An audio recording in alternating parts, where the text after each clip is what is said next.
The tools of a woodworker and artist make sense to Dave Lacey. They let him express himself, and he likes the idea they help him strive for structure and stability. Lacey, who lives in a modest West Seattle home, works with both wood and stone and creates very functional art, from unusual shelving to beautiful stone walks and walls to unique wood bridges. His backyard is an ongoing project and home to his raw materials, as well as his 3 chickens. His process is as natural as his materials. So simply what I'm doing is just I'm picking wood to wrap around this slate, and it's just a slate stone, and that's going to be the top of the table. And then what I'm doing is, again, I'm peeling the logs. As you can see, just kind of get down to that nice wood, and then I'll just kind of cut and fit and wrap the wood, as I call it. For example, here I have a much smaller version. There's actually a jewelry display, and it's just kind of a nice organic form for stone and whatnot. Lacey was born in Las Vegas and left at the age of 19 to find himself. At one point, he actually moved out to the woods and built some platforms among the trees on a friend's land.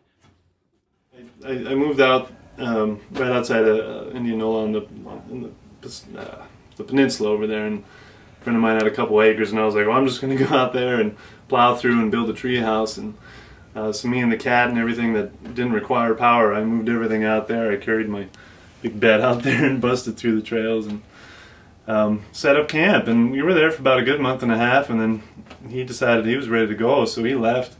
And you know, I followed suit. I found him 5 acres away. It was pretty amazing.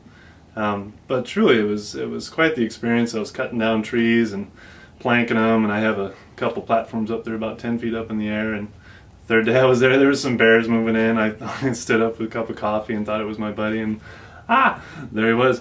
The bear stood up, and I realized I was right on a berry run, and all the salmon berries were up there and everything. Kind of broke the myth of my fantastical thinking, is what me and my friends referred it to. And it was necessary to kind of get me grounded, I feel.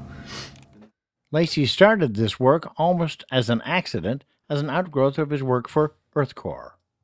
Well, simply, I started salvaging branches when I was working at EarthCore. It's a restoration organization, and so I would take home branches from doing trail work and whatnot, start building things in the backyard, whether it was a trellis or an arbor, and then I started putting branches up on the fence, actually, because I like to watch birds. I watch birds a lot, and so they would come down. I just had this huge cluster of branches, and then that kind of morphed into, I built a railing supported by logs, and then I was setting the stone actually on top of that railing, and then I ended up notching them in and then putting plants on there, and it's kind of how the wood and the stone unit came together.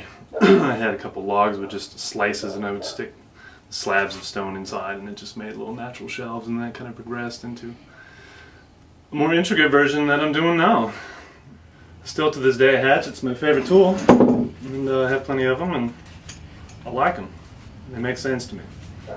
I like the structure. I like the building the permanence of it. I feel in my own personal life I've had a lot of been striving towards the structure and stability, and really just when I'm building a stone wall, I think of that every day and every time, and taking each piece, each element, putting it together into something that's permanent, and that is really appealing to me. And then through that, I end up with some just really beautiful works.